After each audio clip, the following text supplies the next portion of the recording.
All right, so now we did all that stuff, correlation, they're related to each other. We found that there's, at least some evidence of a relationship between them. Now let's actually turn that around a little bit and use that relationship, that degree of relationship that we know exists, and see, well, can we actually make a prediction about it? Can we actually use that information in our favor to actually try to predict whether or not, try to predict the value for coronary heart disease death if we know smoking, be able to make some predictions, some predictions between cigarette consumption and coronary heart disease deaths in these countries. All right. So what if a new country comes along? We know what their average per adult per day smoking is. We can then use this information to predict what we think their coronary heart disease death rates per 10,000 would look like. Okay. So linear regression is a technique where we use to predict the most likely score on one variable from those on another variable. All right, so you know what regression is. You've seen it before. You are familiar with it, whether you like it or hate it or whatever. You're going to have like some flashbacks to some high school courses or something if you haven't taken it in a while, where we're looking at slopes and intercepts and things. We're going to use the nature of the relationship between the two variables, like literally the correlation. And there are, in the next chapter beyond this one, you can do it with more than one variable. You can look at the prediction of multiple variables at the same time. It's called multiple regression that we're not going to get into in this class, but it is there, and it's something that again, 485 US is a class that we talk about multiple regression and how you can actually have multiple predictors of a single outcome. And you can actually include those to sort of enhance your prediction, make it better. But for now, we're going to use just two variables, one predictor, one outcome, and try to use the correlation between them to then make our best prediction. All right. So the pieces are to linear regression. There you got y, which is the variable you are predicting. And it's that variable you're trying to predict. We do this as, all of a sudden now we actually have independent and dependent variables, where in correlation we didn't. Because in correlation, all I want to know is that they're related. So there's no independent, dependent, just relationship. Now we're moving where we're specifying some variable to be the independent variable, the predictor, and one variable to be the dependent variable, which is the predicted, the thing that's being predicted. So y is the variable being predicted, x is the variable that you're using to predict it, is the predictor, the independent variable. And then we got this thing called, often referred to as y hat. It's got a little hat on it. But sometimes you'll see it as y prime. They both mean the same thing. This idea that these are your actual predictions.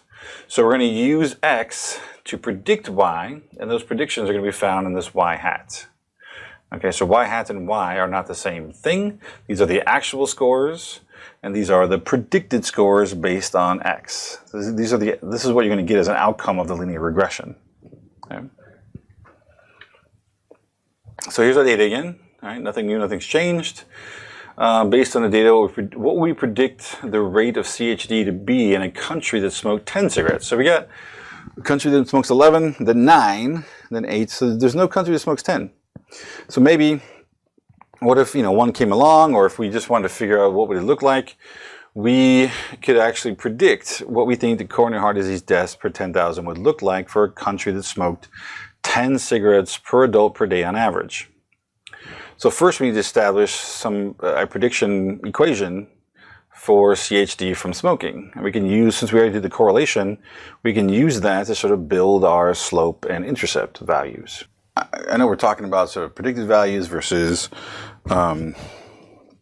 actual values in the data set, but let's take a look at what that means. So look at the red dots. Those are the actual scores. If we look at a country that had 6 cigarettes per adult per day, we have two countries, one that had about 11, the other one that had like 23. According to the model that we're going to put together in just a second, and it's what is represented by this red line going through all the points, we'd actually, for both those countries, we would predict about 14. So these up here, this is the screen. Up here, this is the actual y value for that country. This is the y value for this country. Okay. This point right here on the line is the y hat.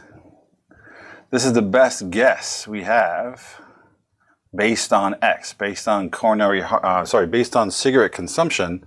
That point on the line that I didn't quite actually put on the line, this point on the line here, okay, is Y predicted. It's based on the cigarette consumption. It's the amount that we would predict, the amount of deaths per 10,000 we would predict for a country that had 6 cigarettes per adult per day on average.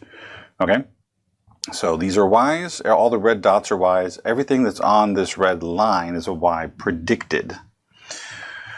Again, another funny cartoon up here. If we should give it, I think we should give it another shot. We should break up and I can prove it. Our relationship, you can see it sort of getting worse. Huh. Maybe you're right. I knew data would convince you. No, I just think I can do better than someone who doesn't label her axes. I thought it was funny, so I made sure mine are labeled. But let's move on. Those are the predicted and actual Y scores. Let's see how this all goes together.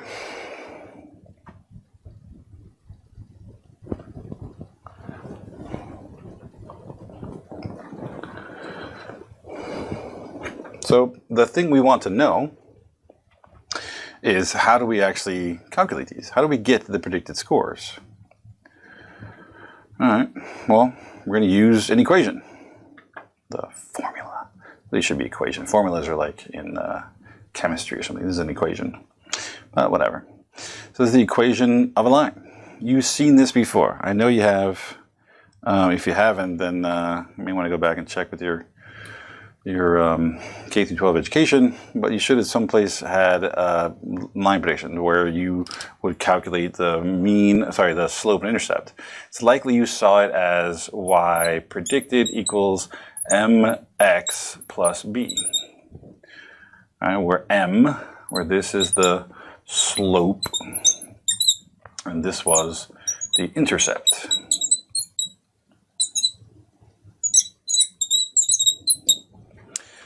Now, so I have it written here as y equals bx plus a. Why screw around? Why mix these up? Because in reality, it doesn't matter. It doesn't matter what the letters are. The thing that is next to the x, that's combined with x, is this multiplier of x. Doesn't matter what letter it is, that's the slope. Okay? The other thing that you're adding onto it, that's being sort of added on to this multiplier, is the y-intercept. Doesn't matter what the letter is. This is the slope, this next to x. This is the intercept because it's by itself and being added to it. Okay? That's it. So here, this is the slope, this is the intercept. Slope, intercept. Now, to make life even more interesting, when you actually do regression in a program like SPSS, they label both of these B. What? Why would you do that? They have both B values, which is even stranger. But that's because the way they're doing it is Y predicted equals. The reason why they have both B's is because they consider this B1 times X plus, they label the other one B0 to indicate the intercept. So again, whether it's bx plus a, b1x plus b0, mx plus b, whatever it is, the thing next to the x is the slope. The other thing is the intercept, thing being added. That's all that matters. Okay? So y predicted is the predicted value of y. This is the predicted value of CHD mortality. X is a predictive variable. In this case, it's the average number of cigarettes per adult per day. So we have the pieces. So we need to figure out, how do we solve for the slope? How do we solve for the intercept? And we can get our regression line. We can actually figure out where those numbers are. So start thinking back to, what is a slope?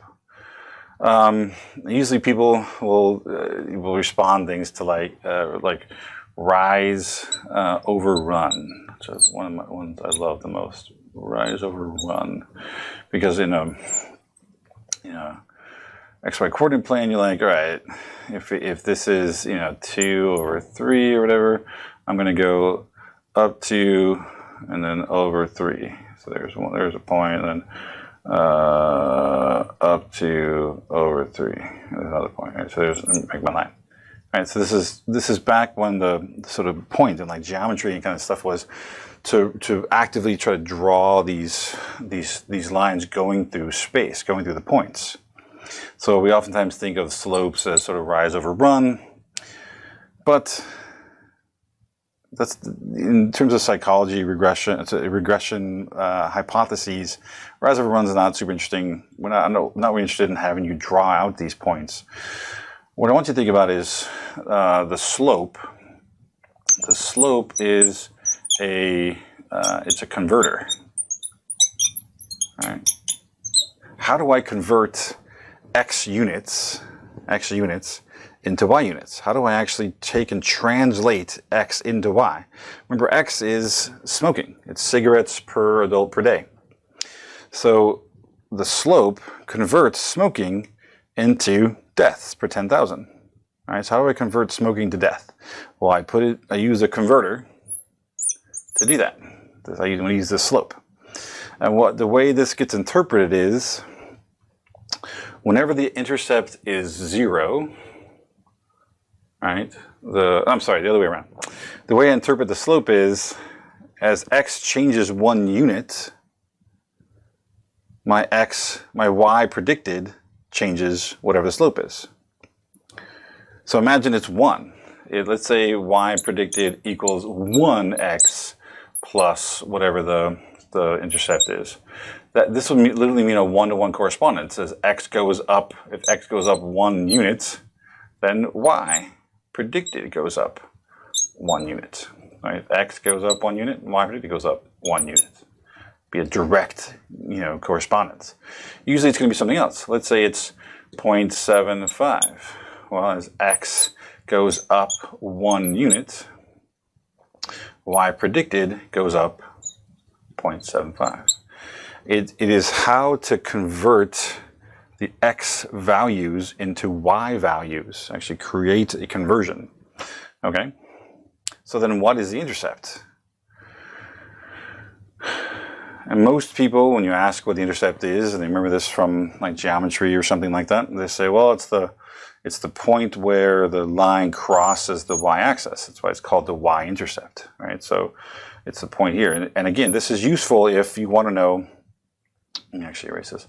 This is useful if you want to know sort of where to start to do your rise over run thing and actually make, a line that way if you want to draw it out. But not super useful if you're talking about research and testing hypotheses. What? Why would I care about y crosses the line? So this intercept can be thought of as sort of like a baseline value. Baseline. Sometimes it's an imaginary baseline because it doesn't actually exist in the data, but it is a projection to what the baseline looked like. So let's think about this with coronary heart disease deaths. Y predicted is going to equal the intercept when we have no x. So if this was m times 0, I have no x plus b, right? Then at this point, y predicted equals b. Y predicted is b, because if I have 0x. So this means, so imagine a country where they had 0 cigarettes per adult per day. 0. Nobody smoked. B would tell us what coronary heart disease deaths we would predict for a country where they had no cigarette consumption. It's basically a baseline, because we know that smoking is not the only thing that that causes coronary heart disease deaths. So even in a country where there is no smoking, and there are examples of an imaginary country, even in a country with no smoking, we still expect a certain level of coronary heart disease deaths. And that's what the baseline value is. It gives us a baseline of coronary heart disease deaths per 10,000. And then together, it tells us, well, okay, we have a baseline of a certain amount of coronary heart disease deaths per 10,000. And smoking each unit of smoking, as you go up in 1 cigarette per adult per day, the slope tells us how many more deaths in addition to the baseline you would expect in that country. At least you would predict in that country. It's not always accurate, not always perfect, but it's the prediction we would make above the sort of baseline that we already have in the intercept. Okay, so the intercept plus however many cigarettes per adult per day times the slope gives us then what's the predicted amount of coronary heart disease deaths we'd expect in that country. So that's what we're going to do. We're going to solve for the slope, we're going to solve for the intercept, and figure out if we can't predict what the coronary heart disease deaths per 10,000 would look like in a country with 10 cigarettes per adult per day, which is not a country we have in our data set. So when trying to compute that regression equation, there are 2 things we need to find, 2 coefficients that we actually need to compute, both A and B. B is the slope, and again, it's change in predicted Y for 1 unit change in X. X changes 1 unit. The slope tells us how much Y predicted actually changes. And the intercept is the value of Y predicted when X is 0. Now, again, you probably heard this before and thought, well, whatever, X is 0, no big deal. But you got to put this in context. It's the value of Y predicted when you have a country where no one smokes. So would you expect the baseline to be 0? So if no one in a country smoked, would all the coronary heart disease deaths go away? Would they all be erased? Nobody else, that's the only thing causing coronary heart disease deaths? Or would you expect some baseline level of coronary heart disease deaths that cigarettes are sort of adding on top of? So this gives us sort of a baseline value for if you had no value for your predictor, it was 0, what would you expect the outcome to look like? What would you predict the outcome to look like? There's a couple different ways of calculating the slope. Both of them are based on things we already have covered. So one is we take the covariance of X and Y, and instead of dividing it by the product of the 2 standard deviations, like we did with correlation, I'm going to instead divide by the variance of the predictor. So if you remember correlation is the covariance between X and Y over Sx times Sy. Okay. So because I'm standardizing it based on both variables, it makes a correlation and makes it sort of non-directional. As soon as I decide that X is my predictor and Y is my predicted value, my outcome, I can then substitute in the variance for X, so X squared, S of X squared, leave out Y altogether, and that converts what would be a correlation into a slope instead. So it's the same relationship between X and Y relative to just X alone, or standardized based on just X alone, instead of both Sy and Sx, the standard deviations of X and Y together. So I can take my covariance, divide by the variance of X, and that makes it a slope instead of a correlation. And it doesn't have the same restrictions. We no longer have the -1, the +1 restriction to do with correlation. Numbers could be anything. Okay. Or if I already know the correlation, I can convert the correlation into a slope by simply multiplying by this ratio, Sy over Sx. Well, why is that? So think of this up here. If I actually take and multiply this by a ratio of Sy over Sx, what happens? Well, this cancels that, and I'm left with standard deviation of X times the standard deviation of X, which converts this over into the covariance of Xy over the variance of X. Okay. So if I already have the correlation, I can multiply it by that ratio. It'll convert my correlation over to a slope. But I want to point this out. So this reiterates this idea that correlation and slope are very similar. They're both measures of the relationship between variables. One's just directional. Slope has a direction. It's X predicting Y, where the correlation is simply sort of bidirectional, non-directional. It just says what's the relationship between X and Y. But they both are doing something very similar. They're both related back to that covariance, just a different way of sort of standardizing the covariance relative to just X or both X and Y together. But they're very similar in their idea. which is probably why I decided I'm not gonna include the testing of the slope and stuff in this as part of hypothesis testing, because we already talked about the testing of the correlation. If the correlation is significant, this with one predictor like this, if the correlation is significant, the slope will also be. So it's really sort of redundant, but and testing the intercept is not super interesting anyway. So I decided just to keep things simple, rely on the testing for correlation, but look at the slope and intercept values for prediction and things, and sort of understanding what they are, without sort of doing further hypothesis testing of them. So let's figure this out. How do we actually calculate these numbers? This is from earlier. We figured out the covariance was 11.126. I have the standard deviation of y here, right? So that's my standard deviation of y. So I can simply square that, and I have my variance for y. So my slope value is going to be my correlation, my covariance divided by the variance of x, which gives me 2.042. So this is my slope value. What's my converter? Well, for every time a country goes up in 1 cigarette per adult per day, I should expect roughly 2 more deaths per 10,000, right? So it's converting cigarettes to deaths. There's about 2 deaths per cigarette in this prediction. All right, so let's go back a second and look at the intercept. All right, so here, to figure out the intercept, let's go back a slide. The intercept is the mean of y minus the slope times the mean of x. All right, so one thing we know about a regression line is wherever it is, whatever that regression line happens to be, whatever mean x is and mean y is, wherever they happen to be, wherever these two numbers are, the regression line has to pass through the point where they both correspond, where they both sort of center. No matter whatever the slope is, it has to go through this point where the mean of y and mean of x sort of cross.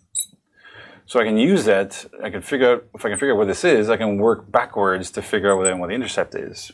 This is what this is doing. Take the mean of y, the slope times the mean of x to sort of back up to here and figure out what that intercept value is, and figure out sort of where the line would be crossing the y-axis, or to figure out what our baseline level for our outcome is based on the slope and means of y and x. All right, so since the intercept is the mean of y minus the slope times the mean of x, just plug those in. So where do I get those? Well, I went back to my table here. Mean of y is 14.524. Mean of x is 5.952. So 14.524 minus 2.042, which is my slope, which is found here, right? Times my mean of x, 5.952. I get that my intercept value is 2.370. That means that my equation, that's right here in the middle, y predicted equals 2.042 times x plus 2.370. Okay. So what's my baseline value? Well, even in a country where there is 0 cigarettes per adult per day, again, it doesn't exist. This is a projected number. I would still expect roughly a little more than 2 deaths per 10,000. Okay, and as each country has an additional cigarette per adult per day on average, I would expect 2 more deaths per 10,000. Each additional cigarette. Now we have our equation, which I copied here: 2.042 plus 2.042 times x plus 2.370. Once we know the relationship, we can then start predicting things. We can plug in values for x and get out a predicted number. So every number on that line we could predict. We can actually get the number by simply plugging in that country's cigarettes per adult per day, multiplying that by the slope, adding in the intercept, and getting a predicted value. So again, we don't have a country. Go back a step. There is no country with 10 cigarettes per adult per day. So what would we expect? So if we had one, if we all of a sudden found a country where they had 10 cigarettes per adult per day on average, what would we expect or predict their coronary heart disease deaths per 10,000 to be? Okay, so I can plug it in. 2.042 times this fictitious country, 10 cigarettes per adult per day, plus our intercept of 2.370, I would expect 22.79 deaths per 10,000, right? Roughly 23. So we predict 22.79 people per 10,000 in a country with an average of 10 cigarettes per adult per day will die of coronary heart disease. So we can make a prediction. Even though this country doesn't exist, I can actually predict what it would look like based on the other countries we do have in our data set. Okay. We can also look at the accuracy of our prediction. All right, so how accurate, how good of a job are we doing with our prediction model? So in Finland, Finland is one of the countries that has 6 cigarettes per adult per day. We would predict that based on our 2.042 and 2.370 numbers, we would expect, we plugged in 6 here, roughly 14.5, 14.6 T2 deaths per 10,000, okay? So we'd expect, let's say 15, roughly, right, if we round it up. Well, they actually have 23 deaths per 10,000, so we have an error, or a residual, basically meaning that our prediction is off by quite a little bit. They actually had 23 deaths. We only predicted 14.622. So that is a residual, a leftover, an error of 8.378 deaths per 10,000. So we underestimated their deaths per 10,000 by roughly 8 people. Right? That seems like a pretty large error, especially if you're one of those 8 people. Right? Okay, so is that good? Is that big? Is that large? It seems large, but how do we know? How do we actually make some kind of conclusion about whether or not about the accuracy of our prediction? How good of a job are we actually doing in predicting these values? So we know the relationship is significant based on the correlation, and if we tested the slope, it would tell us something similar. But we want to know, sort of on average, are we actually doing a good job? Are we actually getting pretty close on average with our predictions? So we can actually take this idea of a residual and take it a little further. All right, so let's look at visually, what does that look like? What does a residual look like? Well, again, here's our 2 countries that have 6 cigarettes per adult per day, there and there. This is Finland up here. We're making this prediction that's right on this line of 14 point, whatever it was, 14.6 or something. They actually have 23 deaths. So this distance between this point and that line tells us about the sort of inaccuracy of our prediction. It is the residual, it is the leftover, it's an error that we've made in our prediction. And we can actually start to look over all of the countries. So look, here's a country we look like we got pretty close. We did a really good job with these 2 countries, and you know, these are pretty good. But some of the other countries have bigger residuals. So how can we look at across all the countries on average, how well are we doing at predicting their coronary heart disease deaths per 10,000? So when you predict Y for a given X, will sometimes be in error. Almost always we're going to be in error a little bit. Our prediction is never going to be perfect unless the correlation is super high, like 1 or 0.95 or something. We're going to have some errors in prediction. So for any actual score minus the predicted score, all right, for any X, is an error of estimate. It's us making a mistake, also known as a residual. We want the best line, the best model we can get, the best prediction we can do should make the difference, the sum of all the residuals, Y minus Y predicted, as small as possible. The problem is there is an infinite number of possibilities. You can draw any line that goes through the mean of X and Y values, and it'll probably be, look just as good. You can actually start to just draw a bunch of different lines all over the place. You can drop the pencil, make sure it's right on the point where the X mean and Y mean sort of meet, and you can turn the pencil one way or another, making the slope different, and it's going to look like they all might make sense. Go back to our picture. Right? If our line is here, but I could adjust it as long as I'm at the mean. So I'm guessing the mean is 6 points somewhere here. What was the mean? The mean was, go back a second, 5.952 and 14. Okay, so 5 and 14, or 6 and 14? 6 and 14 and a half. All right, so 6 and 14 and a half. 6, 14 and a half is really right about this point.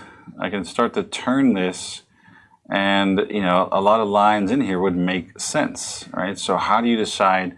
Because if you actually look at the residuals, the sum of residuals are all going to look about the same. The sum of all the y minus y bar or y hat are going to look roughly the same. So how do we decide based on that? We want them all to have the sum of residuals to be as small as possible, but we want to minimize our errors of estimate.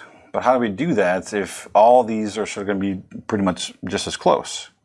Well, we know that the sum of, again, the problem lies with this definition of the mean.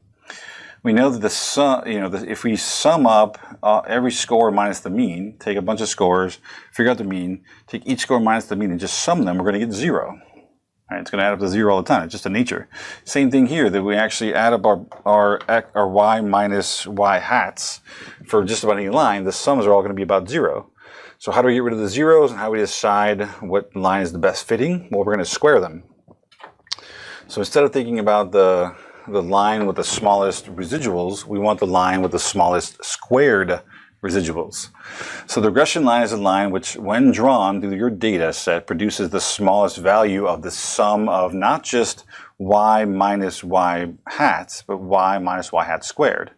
We want to minimize the sum of squared residuals, oftentimes called the SS residual, the sum of squared residuals. So oftentimes you'll see the regression line in this sort of simple linear regression is oftentimes called the least squares line. And that's what it's referring to. It's using the slope to find, using the correlation to find the slope and intercept. We are finding the line that fits this criteria. It is the least squares line. It's the line that has the smallest sum of squared residuals relative to any other line we could have picked to go through the data. So it's sort of a mathematical definition. The regression line, using the slope and intercept as we've defined them, gives you a line that has the smallest sum of square residual, which is why it is the best line, why we decided that line is the best line to go through the data, the least squares line. Okay. So we can figure out what the residual variance might look like by taking, we have a bunch of our y values, we have our y predicted values. We can just, for everybody, subtract find residuals for every single country, square them to get a sum of square residuals, and divide by a degree of freedom. Now it's n minus 2, which may seem interesting, but the reason why it's n minus 2 is this y predicted required both an x and a y and their means, so we lose 1 degree of freedom for each one, and because of their means. So we're losing, it doesn't look like it, we're losing the 2 degrees of freedom. Okay, so n minus 2, so number of countries minus 2 degrees of freedom. We can figure out a sum of squares residual. We can then divide it by n minus 2 and get a residual variance, which is one step towards what we want, which is a standard deviation version that'll tell us on average how good or bad a job we're doing with prediction.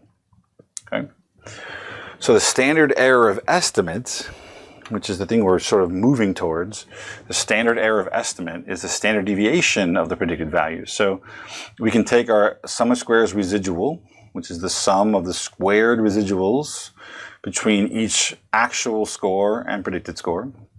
We can take the square root of that, we can divide it by n minus 2, take the square root of that, and it gives us this thing down here. This is the standard error of the residual, standard error of estimate, and is a common measure of the accuracy of our predictions in a regression. We want it to be as small as possible.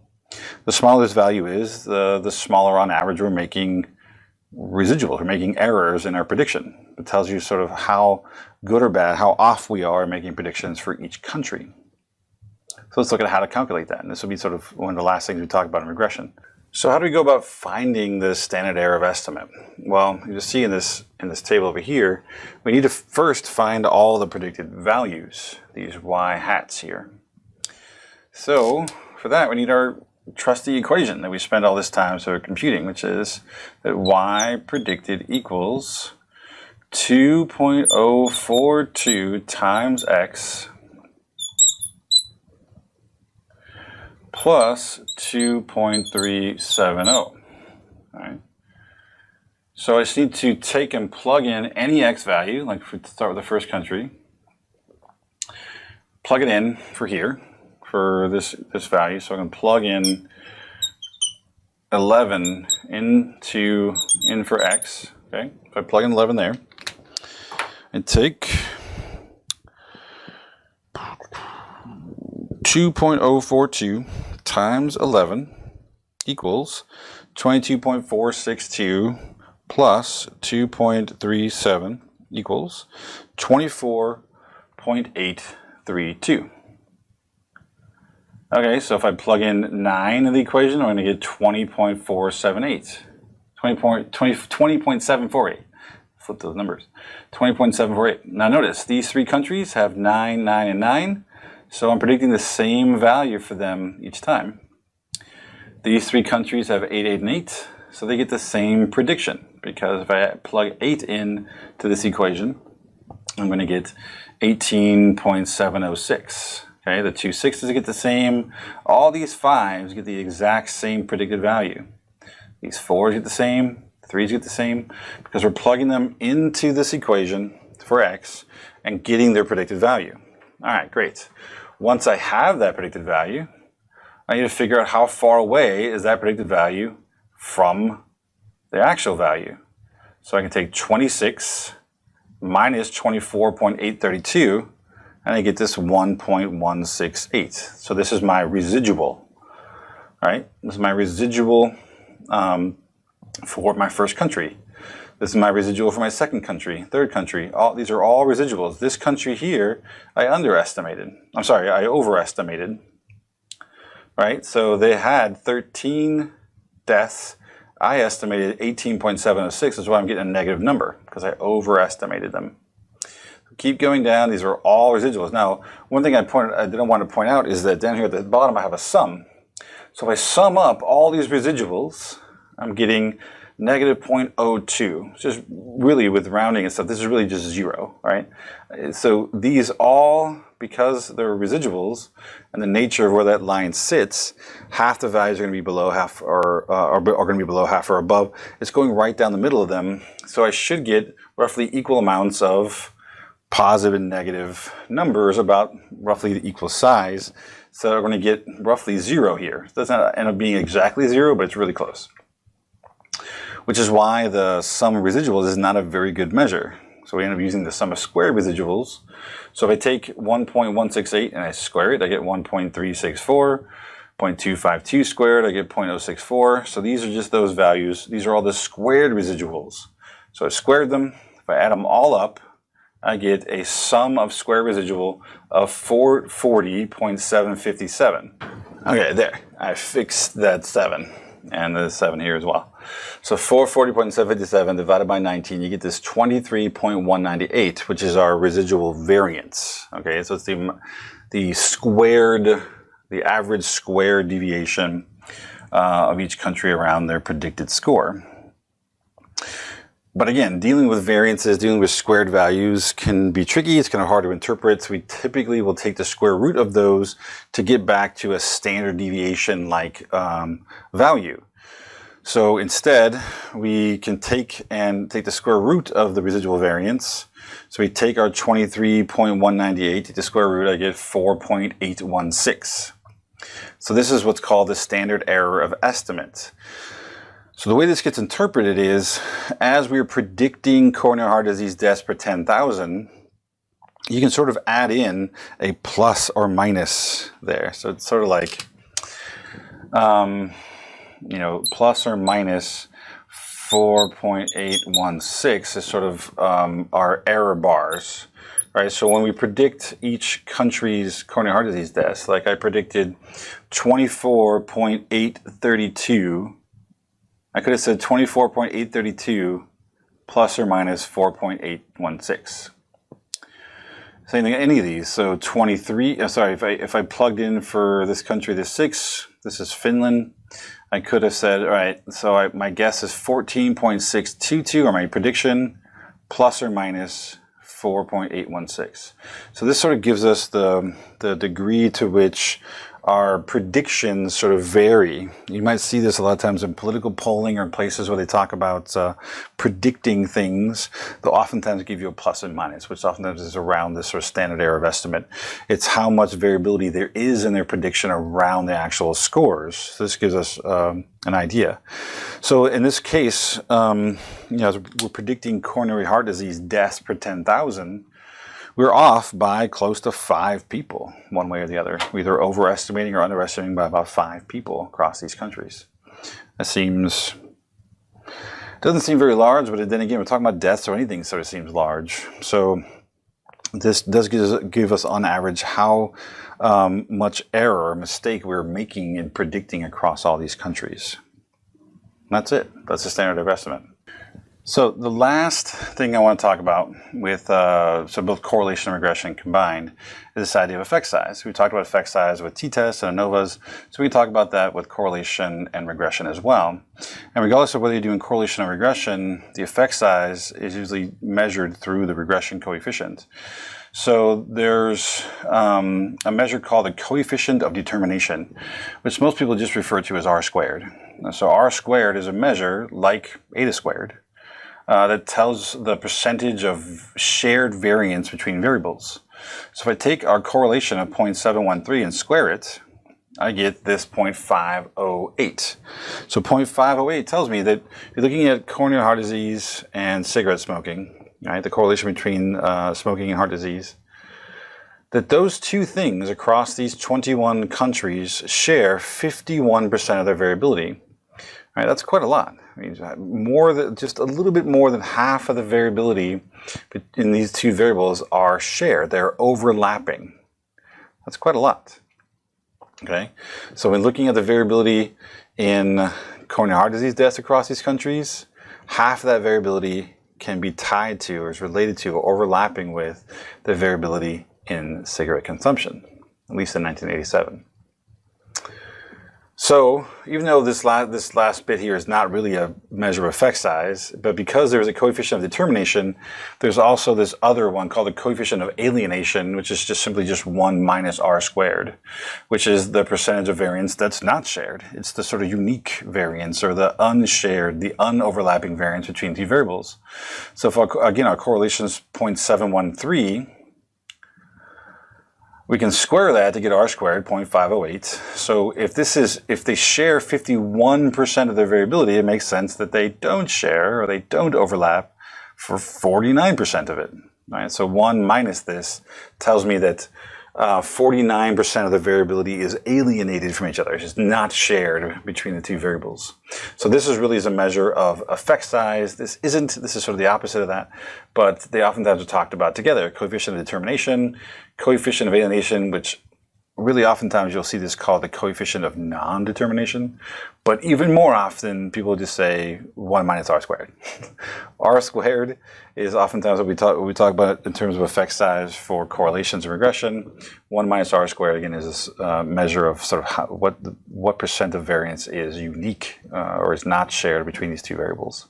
And that's it. We talked about correlation and regression, talked about testing and correlation, talked about prediction in regression, talked a little bit about this effect size estimates, talked about the standard error of estimate as a sort of a numeric value measuring sort of how accurate we are in our prediction.